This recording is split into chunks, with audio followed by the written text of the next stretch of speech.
Hello and welcome everyone. My name is Sabrina and I am the Chief of Staff at Thoropass. Today, many companies face the challenge of scaling their development teams quickly and efficiently. By tapping into the global talent pool, they can augment their engineering teams, speeding up development and staying competitive. But finding the right partner and ensuring smooth collaboration isn't always easy. Today, we'll explore how to navigate this process and unlock the full potential of global software development. I'm excited to welcome Sam Lee, founder and CEO of Thoropass, and Ronald Zuniga, CTO of Qualitara. Sam, can you introduce yourself and tell me a little bit about Thoropass? Yes, I'm Sam, co-founder and CEO of Thoropass. We are an information security compliance and audit solution headquartered here in New York City. We help companies set up, maintain, and demonstrate their IT compliance and pass through all kinds of different information security audits. Awesome. Ronald. Hi, I'm Ronald, CTO of Qualitara. I've spent many years building high-performing engineering teams for companies at various stages. We focus on being a premium partner for companies seeking assistance in building world-class engineering teams, primarily in the LATAM region. Yeah, so Ronald and I actually went way back. Ronald was the founding engineering leader at Thoropass 5.5 years ago. And thanks to his leadership, we have an excellent high quality development team in LATAM, and that's one of our special sauces. So I think it will be very interesting to have a conversation with Ronald on the topic of finding development partners, which is a question that we get a lot from our customers and my founder friends, engineers, etc. Awesome. All right, let's get this conversation started. So I'm going to direct this first question to Sam. I know that Thoropass started pretty early on with working with development partners in your journey at Thoropass.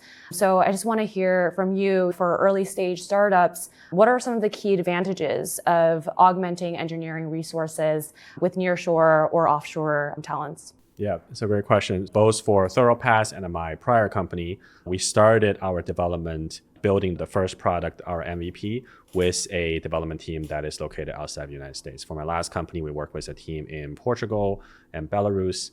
And for Thoropass, we work with Ronald in Costa Rica, as well as some teams in Eastern Europe.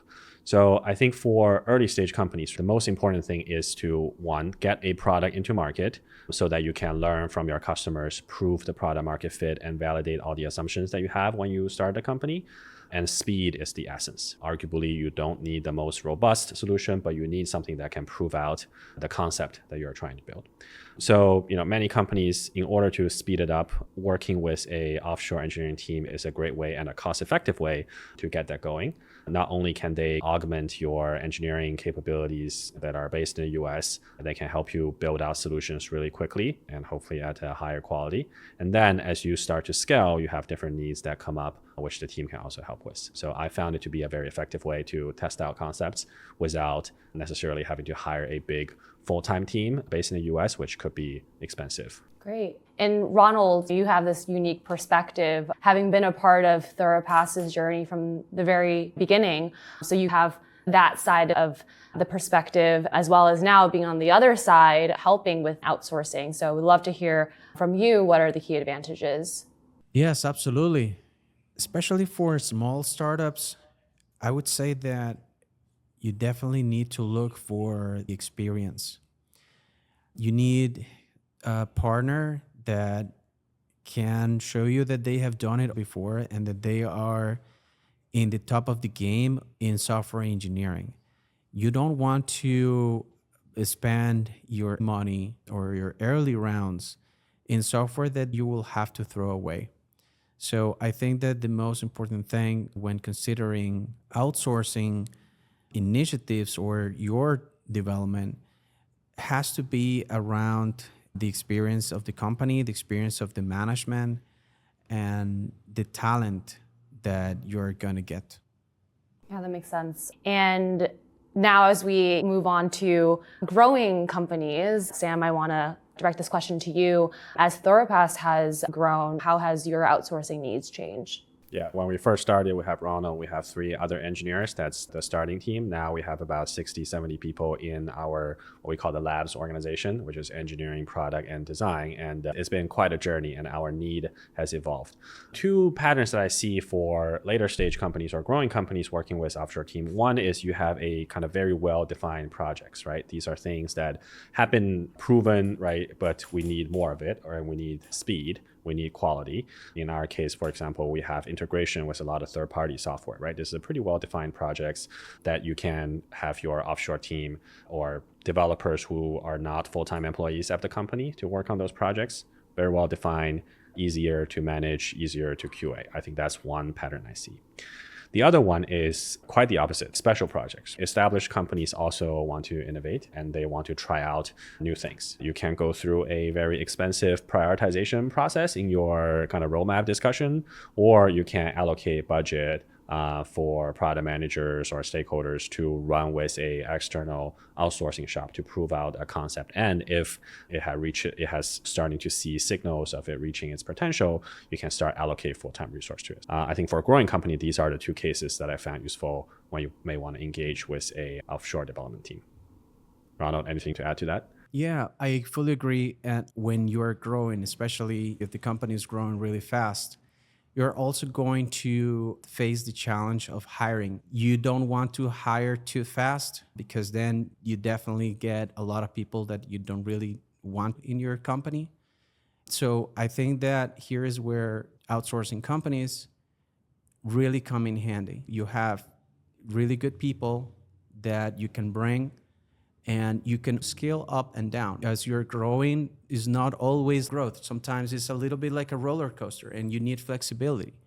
And usually you don't want to have all these people to be directly hired because if things don't go as you expected, you have to also assume the risk. Sometimes it's better to use a software development partner. They have more flexibility as they are in the business and have other customers as well. Great. So I want to shift the conversation a little bit to location and talk a little bit more about the pros and cons of outsourcing in different regions. So I know, Sam, you have some opinions on this, and so I want to ask that question to you first. Obviously, we're speaking from the perspective of a US-based company, right? I have worked with teams in India, in Europe, as well as obviously LATAM. So I think there are talented developers everywhere in the world, right? There are definitely great talent all around. We have worked with smart engineers all over the world. I think one major benefit that we get from working with a LATAM team is the time difference, right? It's just much easier to collaborate with a team here. And by the way, it's not just FaceTime with your product managers, with your designers, with your business stakeholders, but also from a support perspective, because as soon as you have serious software in production, there is support, there is bug triage, there's those kind of things, and you want people to be on call when your team is on call, when your customer is on call. LATAM just become the go-to choice for us. And then there's obviously a cost perspective. Different regions have different price. That's something you need to factor in. And some companies want to do this kind of global relay. You have people in different time zones so they can continue to work on the code base over time. There's obviously benefit on concentrating, but there's also potential benefits on managing across the globe. Now, I do recommend for most of the skills you want to pick 1 or 2 kind of dev center / time zone, because the overhead of managing too many locations could add up if you don't grow carefully. I totally agree. And just wanted to add real quick, time zone, I think, is definitely the biggest one. Collaborating real time is the best for moving fast, especially in startup environments. But I would extend that to any type of company. I have seen it relay 24/7 development, but there is a few folks that don't sleep ever. Like, I don't know how they do it, but it's difficult. The hands-offs introduce a lot of risk in the communication not getting right, and a day lost worth of work is really easy. So definitely communication and real-time collaboration is key, but I would also mention culture. Being closer to the US and people growing with very similar culture, I think also helps. I think it's easier to find a better fit when sourcing from LATAM in general. Yeah. So you touched on this already around the best practices from a geographic location, how to choose the location to outsource from.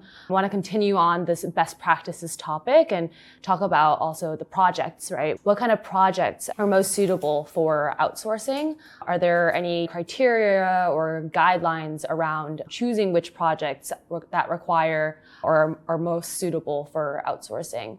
Sam, maybe you can provide an example. I think it really depends on the talent, right? Both the talent that you have in-house and the software development partner you have. One kind of traditional thought is, okay, something that is a little bit harder, that is a little bit core to your IP, you want to keep it closer to yourself versus things like UI development or something that's a little bit more straightforward, you outsource. I don't fully subscribe to that necessarily, right? I think there are talented developers who work at those offshore teams, and they could very well do very fancy machine learning projects, things that you do. So I think it really depends on what you have versus what they have. There could be people who specialize in certain libraries or they have built certain systems before. You need a plugin for the Microsoft suite. You need a plugin for all the e-commerce platforms, right? These are things that your developers can figure out, but it will be much faster to work with people who have that experience. You want to develop mobile apps, right? So I think it's more of a talent type of questions. And two, ultimately, in my opinion, you want the projects that are a little bit more well-defined that you give to your development partners. If it's like the requirement changes every day because there are new ideas coming in, that's a little harder when the teams are not in the same location. I would add to that there are a few guidelines for founders thinking on what to outsource. I think the first one is when you have something that the company wants to try, like a spin-off idea or something. I think that's a really good candidate. That's one. Two, you need more horsepower.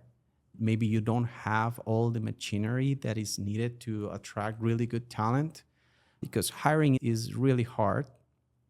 So you can augment with a development partner. And then also, I think that you need to take a look at your talent, like Sam said, because we have seen cases where the customer has a really good team, but the reality is outgrowing them.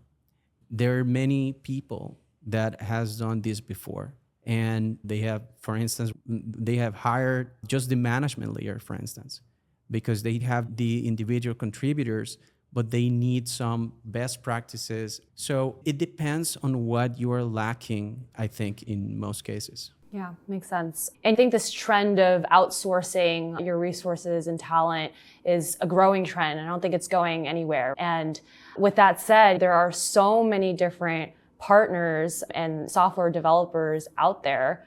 Even me as chief of staff, I feel like I get a lot of emails and requests on LinkedIn about this. They're definitely out there, and it can get a little overwhelming to find the right partner. So love to hear from both of you. What's the process of vetting these outsourcing partners? How do you know which one is the best partner for you? I think the truth is you will never know 100% until you have worked with them, which is why any sort of prior working relationship, I would rate that as the number one criteria. If myself have worked with the individual or the teams before and had a good experience, that's my top choice. And then that extend to my friends or people that I trusted. I was like, hey, I have really good experience working with this team. I would take that, right? So now that may not always be the case, right? There maybe folks are not available, or I don't have word of mouth for something I need right away. Then what we did is we usually run some sort of mini bake-off project, and we can test out something, have a kind of mini projects to begin with. And there are also many factors that come in, right? Cost, obviously, communication, right? What is the way they work? How do they use the project management tools? How clear are folks in meetings, both verbal and written communication? We would try to vet that. And then what's the chemistry between my team and that team? So I will probably figure out a way to do a trial test project, usually with a defined scope and a reasonable budget, before committing to a longer contract. And I also, depending on where the development partner is located in, if this is a firm, I will see if we can make a in-person trip one direction or the other, right? Because I think meeting people face-to-face, understanding their dynamic is really important. So when we first started, actually Ronald and I were on a trip to Romania with our partners there. They work at a museum turned office in the second largest city of Romania, which I would never go without this occasion. But it was a fun time and we really hit it off, and that turned out to be a good partnership. Yeah, I think that face-to-face interactions is so important. Everything that you were saying is similar to, I think, just like a standard interview for a very important role, but I think times 10 because they are not like offshore or not in the same locations. Yeah, I think the cost of working with a bad team is comparable to hiring the wrong person, because you're putting a lot of your team's time to make it work, and then if it's not working out, it's a waste of everybody's time and money. Yeah. Ronald, would you like to add to that? Yeah, I think a lot of companies, when they are working with a development partner, focus a lot on interviewing the engineers that are going to end up with their team, but they never interview their managers. They never interview anywhere else inside the company. Is the CTO, a person that knows engineering? Has this person done anything like what I'm doing, right? You need to think about these people as your partners. And if you don't see, for instance, that there is the talent on top of the people that are going to work with you, I think that's not a good sign. Also, for me, transparency is key. And especially on the vetting process. How do they hire? We all know hiring great talent, or what we call A players, is very difficult. How do they do it? How do they source it? Do they collect references? Can I get access to all those interviews so that I can see how they are doing this? For me, that type of transparency is pretty important, because transparency builds trust, and trust is needed when working with an outsourcing partner. The last thing I would say is, how do they manage their team? What metrics do they measure? Is this just output metrics, or do they focus on outcome metrics? Because if they build the wrong feature, that's not helpful. So I really need to focus them on outcomes and not just output. So how are they measuring that on their end? And as well as, how do they monitor performance? To be honest, in my experience, and Sam, I don't know about yours, but very few times, and I don't remember any time, to be honest, an outsourcing development firm came to me to say, hey, I'm going to proactively manage this engineer out because he's not performing at the level that you need. And it's funny because sometimes when we do that, our customers are also very surprised. But that type of thing, I think, builds the trust that you need in a development partner. The transparency, the monitoring, performance, the metrics, and then the management, who's behind these engineers or these product managers or QAs or designers in general. Yeah, it's actually a great segue into my next question, which is focused on performance and how do you measure the quality and performance of their work. So Sam, you've worked with a lot of software development partners, and Ronald, you've taken over a lot of these projects. So you guys both have this firsthand experience. In those experiences, how have you defined and monitored the quality of your partners?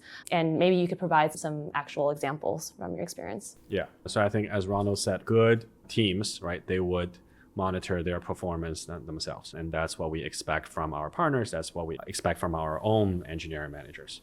So I think it's a similar, different kind of metrics. As Ronald said, I think a lot of people focus on output, which is a good way if you want to BS your managers and show that you are doing work. I think more importantly is on delivering value to the customers, right? Is everything polished?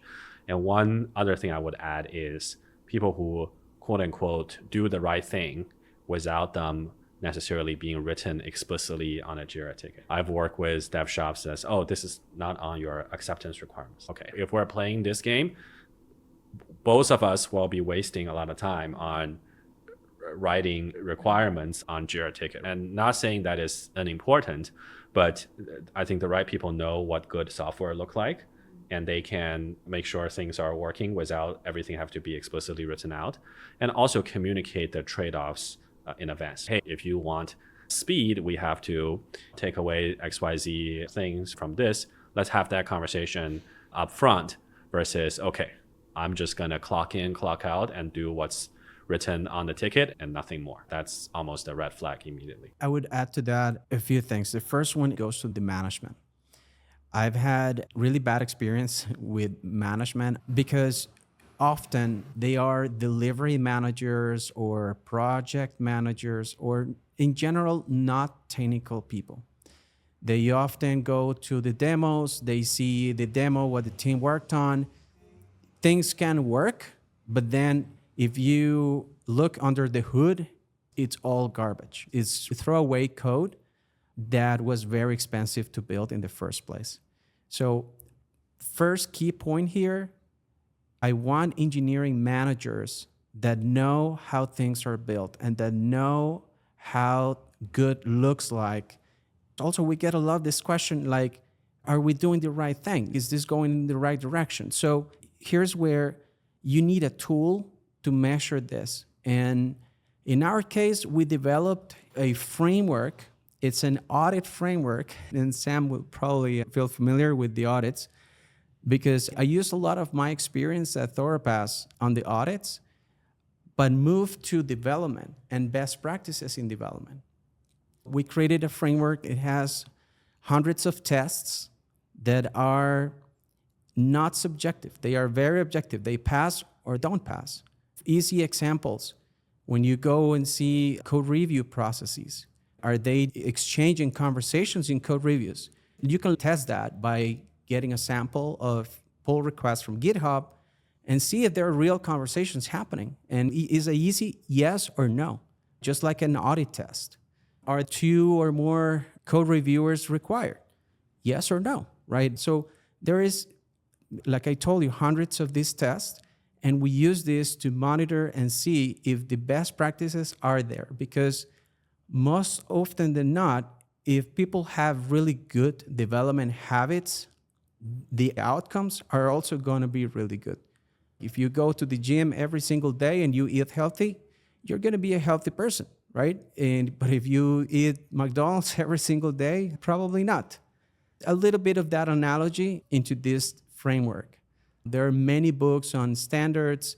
We influence ours heavily on DORA framework from Google and other frameworks, but we turn those into audit tests.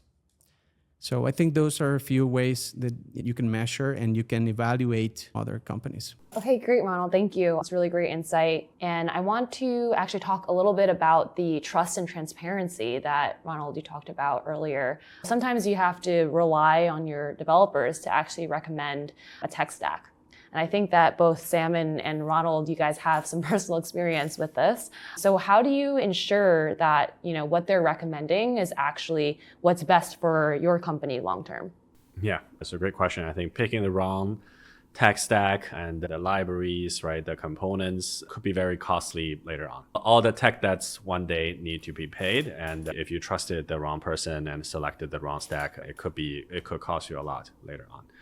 I would, to the extent possible, do the right diligence. I think, by the way, which we didn't mention, I think for a company to effectively work with offshore developers, you need some level of technical and engineering talent in-house, right? Because ultimately, this is your company, this is your project, and you have to have some people who are experienced enough. Usually, if someone is recommending a library that is proprietary or not enough stars on GitHub, that's usually a red flag. We've had developers recommending us to use very unpopular languages, right? These could be cutting edge or could be more of a hobby projects for certain enthusiasts, but are they really ready for production use? They're only that many languages, probably 2 to 3, that you should be building your typical web or mobile application on, and let's make sure people go mainstream. And then leveraging services from AWS and all those tools, right? Let's make sure you are using mainstream stacks is usually my recommendation. Absolutely. And adding on top of what Sam said, I've had personal experience inheriting a code base written in a framework that only one company in the world was using. If you need something really specialized, I would say that's like the only exception to the rule. But in general, if you're doing just regular software development for mobile or data or application development, I think you should stay within the top 5 most popular in the world so that you can guarantee a really good pool of talent that can help you grow your business. Anything that, like Sam said, proprietary or not a lot of people using it, I would try to avoid unless it's definitely critical for the company and for the business. Most of those times I see the companies taking over an open source project and having to maintain it or dedicating a team just to improve that tool, even though it's not what they intended to do in the first place, just because it became something so critical in their business. So in general, I think popularity here, it's important, and making sure that there is a really good talent pool on those technologies. Yeah, that makes a lot of sense. And we haven't explicitly talked about cost yet, but it's come up a number of times throughout this conversation. And I think whether you're a early stage or growing company, cost is oftentimes one of the biggest reasons for why you're considering outsourcing. So Sam, in your experience, what's the typical cost range for developing teams overseas? Yeah, as you will probably expect, there's no hard answer to that question. Chances are everywhere else in the world is cheaper than the United States. You are getting a good deal. I would recommend do some level of diligence. There are websites. There are also you can look at multiple shops and get comparative quotes to understand roughly what's the daily rate for a specific region for a specific level of developers to have a sense. But I would also caution rate shouldn't be the only decider on which one you choose, because you could very well be wasting more time and more money by choosing the wrong partners for that $1,000 saving that you get a month. The nominal cost is really just one component of your diligence process. And I would, to the extent possible, diligence on quality, reputation, reference checks, testimonials, like all of those things before you make decisions. Yeah, I would add that as a general rule, and again, every region is different, but as a general rule, I think that it's going to cost between 30 to 50% less than in the United States for a very similar seniority level. But on that end, I would also advise to be careful on the seniority levels and how you measure those seniority levels and make sure that you're talking about the same levels. Often I see people being advertised, or I get a profile that says it's a senior, but it's not really a senior, it's more like a mid, or it says a staff engineer and it's not really staff. So I would make sure that there is alignment on how you define the seniority level when comparing to the talent you already have. Thank you, Sam and Ronald. This was a really great conversation. I feel like I personally learned a lot, and I hope that our audience can use this as a guide from themselves, whether they're considering or they are already outsourcing. I hope they can use this as a resource. So thank you both.